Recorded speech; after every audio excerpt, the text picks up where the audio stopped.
और अगले live collar को शामिल करेंगे। इस वक्त हमारे साथ ऋषिकेश पाटिल जुड़ चुके हैं। ऋषिकेश, आपका बहुत बहुत स्वागत है 18 आवर्स स्वदेश पर। पूछिए अपना सवाल।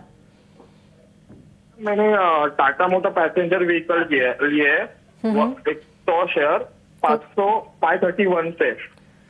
530 तो मैं होल्ड पे, और मेरा नजरिया है 2 साल का लॉन्ग टर्म का नजरिया है। लॉन्ग टर्म के लिए, तो उसके लिए आप जरा गाइड करेंगे तो अच्छा होगा। बिल्कुल बिल्कुल ऋषिकेश, यहाँ पर आपको ज़रूर सलाह मिलेगी। और हरीश जी, यहाँ पर हमारे साथ इस वक्त ऋषिकेश लाइव कॉलर जुड़े हुए हैं और इनके पास टाटा मोटर्स पीवी के शेयर्स है। देखिए, आज ऑटो सेक्टर में अच्छी तेज़ी है, 1.5 से 2% की तेज़ी के साथ इस वक्त कारोबार कर रहा है, लेकिन 389 के लेवल पे कारोबार कर रहा है। इनका बाइंग प्राइस 561 ये बता रहे हैं और नज़रिया अगले 2 साल का है। यहाँ पर इन्हें क्या करना चाहिए इन लेवल्स पर? लॉन्ग टर्म के हिसाब से टाटा मोटर्स पीवी तो अच्छी कंपनी है, क्या आप सलाह देंगे होल्ड करके रखने की? अगर पूरा आपको पैक में देखा है तो टाटा मोटर पैसेंजर व्हीकल्स का एक स्टॉक है जहाँ पे थोड़ा अंडर परफॉर्मेंस देखने मिल रहा है लास्ट 6 to 8 मंथ्स में। मुझे लग रहा है कि टाटा अगर चार्ट्स के हिसाब से चलते हैं तो एक स्ट्रॉन्ग सपोर्ट के आसपास स्टॉक प्राइस अभी कंसोलिडेट कर रहा है, जो 325 330 के आसपास है, जो मुझे लग रहा है कि यहाँ पे एक स्ट्रॉन्ग सपोर्ट बेस बन चुका है। तो इनको बिल्कुल यहाँ पे बने रहना चाहिए और मुझे लग रहा है कि आने वाले दिनों में ये स्टॉक आउट परफॉर्म कर सकता है। जिस तरीके से स्टॉक प्राइस कंसोलिडेट कर रहा है, वहां से नीचे लेवल के आसपास मूव होता है नजर आ रहा है, तो हो सकता है कि जल्दी इसमें पोटेंशियल है कि स्टॉक प्राइस और परफॉर्म करते हुए नजर आ सकता है। शॉर्ट टर्म में एक छोटा सा रेजिस्टेंस है जहाँ पे 200 मूविंग एवरेज का रेजिस्टेंस देखने मिल रहा है, जहाँ पे 400 के करीब बने।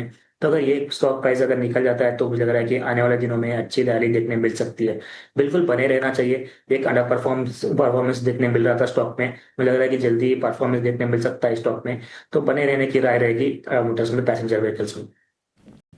ठीक है, टाटा मोटर्स पीवी पर ये सलाह और आप इसे होल्ड करके रखिए आने वाले दिनों के लिए। चार्ट्स यहाँ पर पॉजिटिव नजर आ रहा है।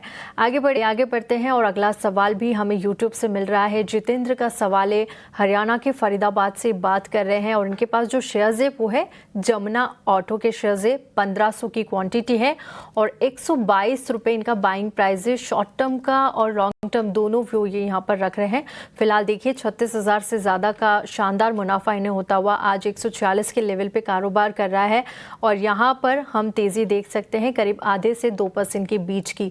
जमुना ऑटो यहाँ पर हरीश जी, इन्हें काफ़ी अच्छा प्रॉफिट हो रहा है, करीब 36,000 से ज़्यादा का मुनाफा कमा रहे हैं और आज भी अच्छी तेज़ी नज़र आ रही है। पिछले 1 महीने के ऊपरी स्तर पर जाता हुआ करीब 26 से 27% की तेज़ी और 6 महीने में भी देखिए 45% से ज़्यादा के अच्छे रिटर्न यहाँ पर कमा कर दिए हैं।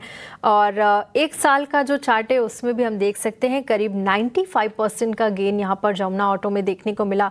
तो काफ़ी अच्छा चला ये शेयर और इसकी वजह से ये लॉन्ग टर्म के निवेशक हैं, इन्हें काफ़ी अच्छा प्रॉफिट भी यहाँ पर हो रहा है। क्या सलाह होगी, इन लेवल्स पे प्रॉफिट बुकिंग करना चाहिए या अभी होल्ड करके रखें, आने वाले दिनों में और अच्छे रिटर्न मिल सकते हैं यहाँ पर? क्लियरली अभी भी high top high bottom intact है चार्ट पे। एक छोटा सा इमीडिएट रेजिस्टेंस है जहाँ पे प्रीवियस ऑल टाइम है का 151 के आसपास। तो अगर ये लेवल्स के लिए आसपास ही कंसोलिडेट कर रहा है लास्ट ऑलमोस्ट 1-2 हफ्ते से, अगर ये लेवल एक बार क्रॉस कर जाता है, मुझे लग रहा है कि एक शार्प अपमूव देखने मिल सकता है, जहाँ पे नेक्स्ट लेवल देखने मिल सकता है 175 तक का, जो कि वहाँ पे प्रॉफिट बुकिंग के लिए कोशिश किया जा सकता है। ये अगर देखा है तो ये लॉन्ग टर्म ट्रेंड लाइन का रेजिस्टेंस देखने मिल रहा है 175 के आसपास। तो फिलहाल ये थोड़ा वेट कर सकते हैं। एक रिवाइज ट्रेलिंग स्टॉप रखना चाहिए इनको 140 के आसपास और बने रह सकते हैं। अगर 140 के आसपास जब तक ऊपर है, मुझे लग रहा है कि अभी भी एक पोटेंशियल अपमूव देखने मिल सकता है। 151 के ऊपर जैसे निकलता है स्टॉक प्राइस 175 तक का उछाल देखने मिल सकता है। तो फिलहाल के लिए बने रहने की राय रहेगी, लेकिन जो भी स्टॉप लॉस मेंटेन कर सकते हैं शॉर्ट टू मीडियम टर्म के हिसाब से।